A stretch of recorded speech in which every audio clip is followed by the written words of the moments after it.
Hello everyone, it's Devesh and welcome back to our channel Explain. So आज हम करवाने वाले हैं आपकी जो अभी कॉर्पोरेट अकाउंटिंग की सीरीज चल रही है, तो उसका चैप्टर नंबर वन जो है आपका issue and forfeiture of share, उसी का पार्ट नंबर 2 है, जो आज पार्ट 2 हम करवाने वाले वीडियो में। ठीक है, पार्ट 1 में हमने सारा कवर अप किया था प्रैक्टिकल पोर्शन, जिसमें हमने देखा था कि अगर आप शेयर्स इशू करते हो, रीइशू करते हो, फॉरफीचर करते हो तो कैसे करते हो। आज सेकंड पार्ट है, तो सेकंड पार्ट में हम देखने वाले हैं उसके कुछ थ्योरेटिकल पोर्शन जो आपकी बुक्स में वो रह गए थे, तो आज हम वही सारा कवर अप करने वाले हैं इस वीडियो में। ठीक है, तो वीडियो स्टार्ट करने से पहले बता दूं, अगर किसी को भी नोट्स वगैरह बाय करने हैं तो उसके लिए कॉन्टैक्ट नंबर भाई डिस्क्रिप्शन में भी दे रखा है और यहाँ पे ऊपर भी दे रखा है। आप इस पे नॉर्मल कॉल करके और व्हाट्सएप पे मैसेज करके, हो सके तो मैसेज ही करना, कॉल ज्यादा सफिशिएंट नहीं रहती है, उठा नहीं पाते, काफी और बिजी रहते हैं, तो मैसेज करके आप नॉर्मली व्हाट्सएप पे कॉल करके आप बाय कर सकते हो अपने नोट्स इजीली। ठीक है, कॉर्पोरेट अकाउंटिंग के सारे चैप्टर्स उसमें मिल जाएंगे, आपको नोट्स बन चुके हैं, आप नोट्स बाय कर सकते हो। और ये जो आज की सीरीज है बीकॉम के लिए बहुत ज्यादा इंपॉर्टेंट होने वाली है, पार्ट 2। तो चैप्टर 1 का पार्ट 2 स्टार्ट करते हैं। सबसे पहले मैंने यहाँ पे लिखा है, आपकी जो बुक में पार्ट रह गया था वो रह गया था issue of right share and bonus share. Right share क्या होते हैं और बोनस शेयर क्या होते हैं, आज हम यहाँ से स्टार्ट करने वाले। ठीक है भाई, तो सबसे पहले स्टार्ट करते हैं राइट शेयर से। राइट शेयर में सबसे पहले मैंने लाइन लिखी है, ऑफर्ड बाय कंपनी। जो राइट शेयर होते हैं ना, ये जो है उनके एम्प्लॉइज को ऑफर्ड किए जाते हैं कंपनी के द्वारा। ठीक है, कंपनी के द्वारा ऑफर्ड किए जाते हैं टू एग्जिस्टिंग शेयर होल्डर्स। जितने भी एग्जिस्टिंग शेयर होल्डर्स हैं कंपनी में, जो अभी करंट में शेयर्स लेकर बैठे हुए हैं, तो उनको ये शेयर्स इशू करे जाते हैं। उनको ये शेयर्स इशू करने के बाद उनके ये परचेज करने का राइट होता है। मतलब कि वो जो लोग हैं जो कंपनी में शेयर होल्डर अभी है बने हुए, तो वो एग्जिस्टिंग शेयर होल्डर्स इस शेयर्स को बाय कर सकते हैं। ठीक है, सेकेंड पॉइंट है, share holders have a option to buy shares lower than market price. भाई एक चीज और बताता हूं, देखो आप मेरे चैनल के सब्सक्राइबर्स हो, तो जो अगर मेरे चैनल का सब्सक्राइबर है और जिसने मेरा सब्सक्रिप्शन लिया हुआ है, क्या लिया हुआ है, सब्सक्रिप्शन लिया हुआ है, तो उसको ना हम लोग कुछ स्पेशल चीज देते हैं। क्या देते हैं, स्पेशल चीज। स्पेशल चीज मीन्स ये कि उसके कमेंट की प्रायोरिटी रहेगी, उसके कमेंट की प्रायोरिटी रहेगी। उसके लिए स्पेशल एक वीडियो कॉल कॉन्फ्रेंस रखी जाएगी। ठीक है, वीडियो कॉल मिलेगी और नोट्स में उसको फ्री दूंगा, बिल्कुल फ्री, अगर कोई मेरा गोल्ड लेवल का सब्सक्रिप्शन लेता है तो। ठीक है, तो यहाँ पर मैंने क्या कर रखा है, मैंने अपने सब्सक्रिप्शन वाले बंदों को प्रायोरिटी दी है, एक प्रेफरेंस दिया है। इसी तरह से जो कंपनी है वो अपने शेयर होल्डर्स को एक प्रायोरिटी देती है कि वो अपने शेयर्स तो बाय कर ही सकते हैं, साथ ही साथ जो दूसरे मार्केटर्स है, जो दूसरे लोग हैं, उन लोगों के मार्केट प्राइस से कम लेवल पे या कम रेट पे आप लोग अपने शेयर यहाँ से बाय कर सकते हो। ठीक है, तो ये उनको प्रायोरिटी मिल जाती है। थर्ड चीज, rights share to raise additional capital.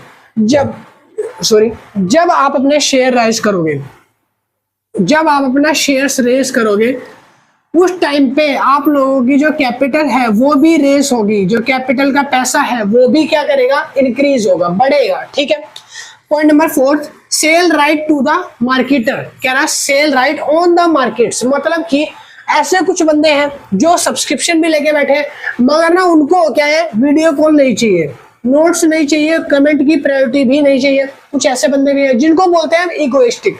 ठीक है, कुछ ज्यादा आत्मसम्मान है बंदों में, तो इसीलिए वो लोग क्या चाहते हैं कि ना हम नए शेयर नहीं खरीदेंगे, बट हम आपके शेयर होल्डर हैं, तो जो पुराने वाले शेयर हैं बस उनको मार्केट में बेचने के लिए हमको राइट मिल जाए। क्या मिल जाए, सेलिंग राइट मिल जाए। तो हाँ जी, उनको मिल जाते हैं सेलिंग राइट। ठीक है, राइट्स ऑफ शेयर समझ आ गया। ये थे इसके कुछ पॉइंट्स। अब हम बात करने वाले हैं बोनस शेयर की। बोनस शेयर में क्या होता है, पहला है स्क्रिप डिविडेंड्स।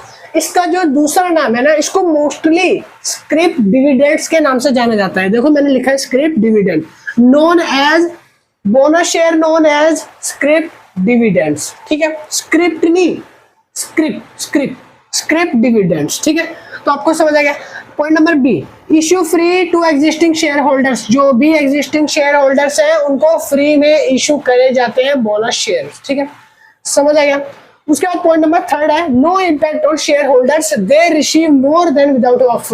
अगर कोई भी शेयर होल्डर उस शेयर्स को रिसीव करने के लिए अपने आउटफ्लो से ज्यादा खर्चा करे तो उसके जो शेयर होल्डर्स के इम्पैक्ट है, जो शेयर होल्डर है उसको कोई भी पुराने शेयर्स पे या एग्जिस्टिंग शेयर्स पे इम्पैक्ट नहीं दिखने वाला, कोई भी इम्पैक्ट उसको नहीं मिलेगा। ठीक है, साथ ही साथ अगला पॉइंट है without affect cash position, without affected cash position, जो भी कैश पोजीशन है वो अफेक्ट नहीं होती, चाहे आप शेयर लो चाहे आप शेयर ना लो, अगर आपके पास पुराने एग्जिस्टिंग शेयर्स हैं तो भी वो चल जाएगा, उस पर कोई भी इफेक्ट आपको देखने को नहीं मिलेगा। ठीक है, ज्यादा मतलब कहने का है कि आपका इफेक्ट से कि आपके प्राइस हायर या लोअर नहीं होंगे, शेयर्स के प्राइस नॉर्मल रहेंगे, नॉमिनल रहेंगे, इसलिए। ठीक है, तो भाई सॉरी गाना बज रहा था भाई।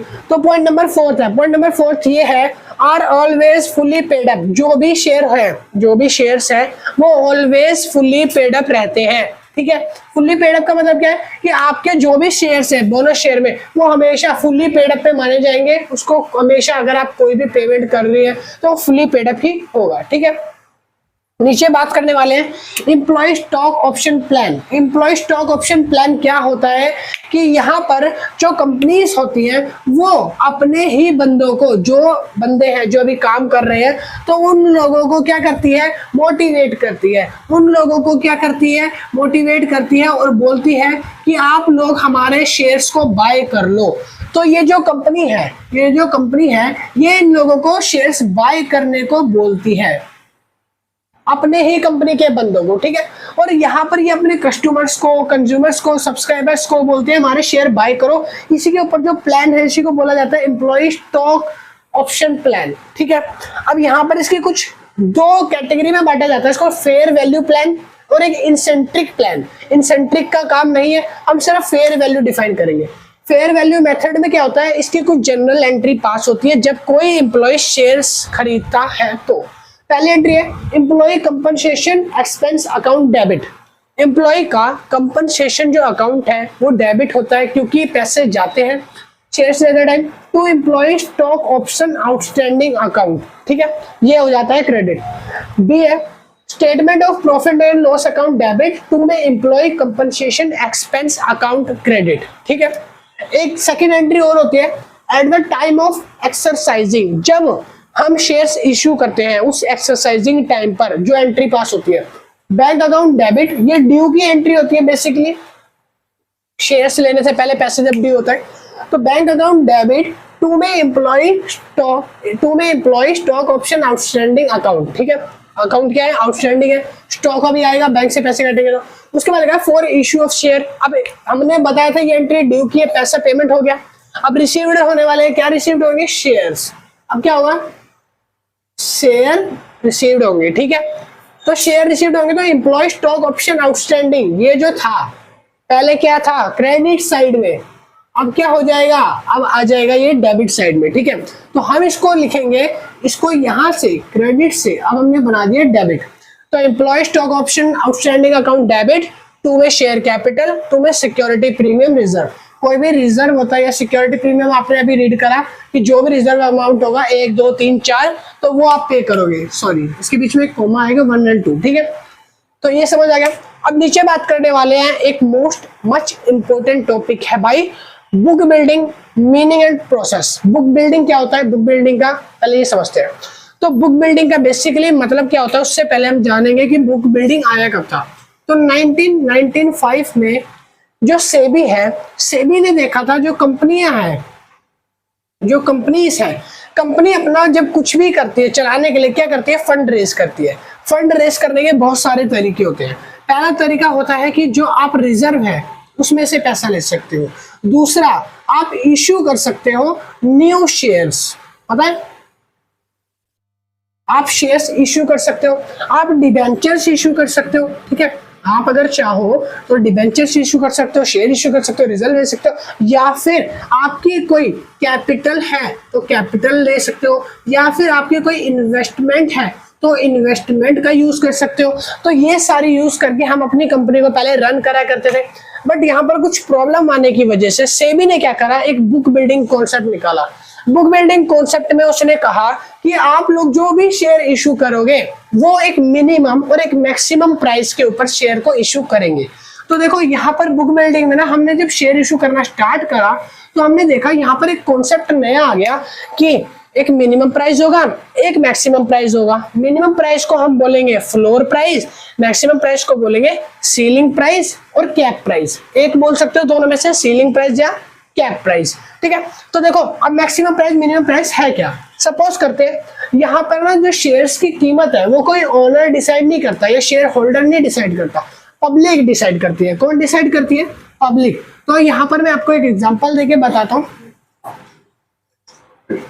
जो पब्लिक है, सपोज करो हमने एक शेयर निकाला, लोगों के बीच में शेयर भेजा, शेयर बेचने के लिए। वो शेयर की कीमत है 200 रुपए से 250 रुपए, 200 से 250 के बीच में हमने वैल्यू उसकी नॉर्मल रखी। बट हमने उसको कहा कि 200 से 250 के बीच में आपको जितना जितना लगता है ना आप भाई उतना उतना पे कर दो। हमने एक मिनिमम प्राइस तय कर दिया कि मिनिमम प्राइस हमारा होगा 200 रुपए और मैक्सिमम प्राइस होगा हमारा 250 रुपए। हम इससे कम नहीं जा सकते और इससे ज्यादा हमारे शेयर की कीमत है नहीं, ठीक है। तो हमने बोला इसके बीच में जो लोग हैं उसको जितना जितना लगता है वो इन्वेस्ट करके शेयर ले लो। तो सपोज करो बंदों ने जब शेयर खरीदे तो 210 में, 220 में, 230 में और 240 में ऐसे उन्होंने शेयर बाय कर लिया। और हमने बाद में देखा कि ना शेयर सबसे ज्यादा जो है 230 रुपए में बिके गए हैं, 230 रुपए वाले शेयर सबसे ज्यादा बिके हैं। और हमने क्या करा बुक बिल्डिंग में, हमने जो शेयर सबसे ज्यादा बिके हैं लोगों में वही प्राइस को फिक्स प्राइस कर दिया शेयर्स का, ठीक है। अब हमने जितने भी शेयर्स के प्राइस है 230 रुपए कर दिए क्योंकि सबसे ज्यादा वो बिके। अब सपोज करो कुछ बंदे ऐसे हैं जिन्होंने 210 रुपए में भी खरीदा, 220 और 240 में भी खरीदा। तो हम क्या करेंगे, 210 वाले जितने भी बंदे हैं इन लोगों के या तो मनी रिफंड करेंगे। क्यों? क्योंकि भाई हमने जब शेयर्स खरीदा था इनको दिया था तो 210 में, मगर हमने देखा कि जो ज्यादातर लोग हैं वो 230 में मांग रहे हैं। तो हमारी जो प्राइस है ना वो इन्वेस्टर्स ने तय करी 230 से कम में हम नहीं देंगे, ज्यादा भी नहीं लेंगे, 30 में कम भी नहीं लेंगे। तो 210 वालों और 20 वालों और 25 वालों को सबको हमने रिफंड करना है, ठीक है। रिफंड कर दिया हमने, सिर्फ 230 वाले रखने, कोई ऊपर ज्यादा नहीं कम ज्यादा नहीं। 240 वाले जो थे इनको भी हमने रिफंड करा, 230 के हिसाब से इनको भी दिए, हमने 10-10 रुपए वापस करे इनके, ठीक है। तो अब हमने देखा कि हमने शेयर का प्राइस क्या रखा, 230। तो यही प्राइस को तय जब करते हैं इसको बोला जाता है बुक बिल्डिंग प्राइस, ठीक है। बुक बिल्डिंग समझ आ गया। अब बात करते हैं प्रोसेस की।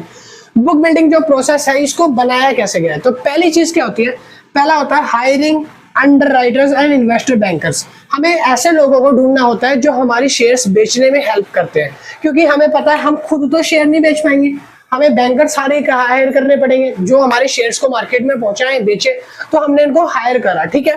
पॉइंट नंबर 2, अब हायर करने के बाद हमने इन्वेस्टर्स बिडिंग कराई। इन्वेस्टर्स बिडिंग मतलब होता है हमने मिनिमम और मैक्सिमम प्राइस तय करा।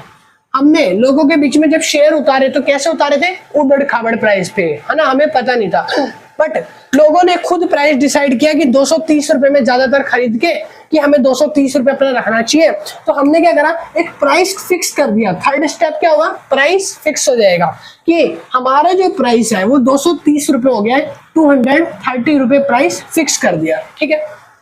Point number 4, bidding process transparency. हमने अपने जितने भी शेयर होल्डर्स हैं सबको बिना कुछ छुपाए साफ साफ दिखाया कि हमने जब प्राइस बिडिंग कराई तो उसमें सबसे ज्यादा 230 वाले शेयर बिके हैं और इसी कारण हमने अपने प्राइस शेयर के 230 रखे हैं, ठीक है। कोई छुपाना नहीं है क्योंकि कंपनी के क्या होता है इससे गुडविल खराब होती है। तो यहाँ पर हमने क्या करा, ट्रांसपेरेंसी बिडिंग कराई, लोगों को समझाया और जो ऐसे थे जिन्होंने कम या ज्यादा दिए थे उनको पैसे रिटर्न करे, ठीक है। पॉइंट नंबर 4 आता है, जब हमने पैसे रिटर्न कर दिए उसके बाद आ गया हमारा अलॉटमेंट एंड सेटलमेंट। अब हमने अलॉटमेंट कर लिए, जो भी हमारे 230 वाले कंज्यूमर है उनको पकड़ लो, 230 वालों को आगे रखेंगे, बाकी सारे नहीं रखेंगे, ठीक है। बस इनको शेयर इश्यू करे। तो ये हमारा प्रोसेस है बुक बिल्डिंग का, ठीक है। तो आपको बुक बिल्डिंग समझ आ गया। तो यहाँ पर ही हमारा पहला चैप्टर पूरा कंप्लीट होता है। पहले चैप्टर का एक पार्ट मैं डाल चुका हूँ ऑलरेडी जिसमें थ्योरेटिकल पोर्शन डाला था, सॉरी न्यूमेरिकल पोर्शन डाला था। आज सेकंड पार्ट है हमारा फर्स्ट चैप्टर का ही जिसमें मैंने सारा थ्योरेटिकल पोर्शन कवर अप करा दिया। तो इससे ज्यादा कोई चैप्टर 1 में नहीं है। बाकी नोट्स वगैरह बाय करने के लिए आप कॉन्टेक्ट कर सकते हो इस नंबर पे और नोट्स को परचेज कर सकते हो, ठीक है। और वीडियो अच्छी लगती है वीडियो को शेयर करो भाई। मोटिव ये है कि लोगों के अच्छे मार्क्स आए। तो ज्यादा से ज्यादा फ्रेंड्स तक शेयर करो, ग्रुप्स में शेयर करो अकाउंट्स की वीडियो, ताकि उनकी हेल्प हो सके। अभी के लिए इतना ही, थैंक यू, और मैं मिलता हूँ नेक्स्ट वीडियो में। जल्दी एक सीरीज आने वाली है, बाकी सारी जितनी भी वीडियो है सारे लिंक डिस्क्रिप्शन में मिल जाएंगे, एक एक करके पूरी प्लेलिस्ट बनने वाली है, सारी वीडियो आप देख सकते हो। वीडियो अच्छी लगती है तो लाइक करना, कोई डाउट है तो कमेंट सेक्शन में ड्रॉप कर देना, मैं रिप्लाई करने की कोशिश करूंगा। अभी के लिए इतना ही, थैंक यू।